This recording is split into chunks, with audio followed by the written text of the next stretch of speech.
Yoshlarda kuzatiladigan bosh og'riqi. Buning birinchi sababchisi yoshlarning o'zi hisoblanadi.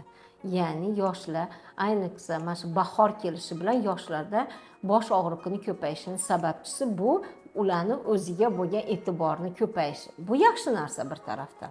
Buni ikkinchi tomonni olib qaradigan bo'lsak, bular sochini yuvib chiqishi natijasida sochni to'liq quritmasligi va ertalab cho'milish holatlari yoki kechki payt kech cho'milib sochni to'liq quritmasdan uxlab qolish holatlari birinchi sababi hisoblanadi.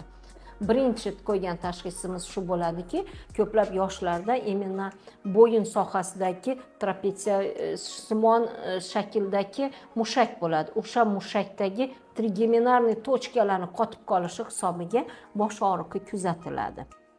Men birinchi sababini aytyapman, chunki har bir bosh og'riq kasalligining ming bir sababchisi bor. Bu birinchi sababi o'sha bo'yindagi trapetsiyasimon mushakni qotib qolishi va uni funksiyasini to'liq bajarilmasligi natijasida boshga og'riq berishi haqida gapirib o'tamiz. Biz bu kasalliklarga fizioterapiya ko'proq buyuramiz. Doridan ko'ra fizioterapiya, ya'ni buni o'sha mushak bilan ishlaganimizda bo'yin sohasida massajlar, fizioterapiya, ya'ni magnit, elektroforez, igloterapiya kabi usullarni qo'llaganimizda bu bemorlarimizda ancha yaxshi natijalarga erishamiz.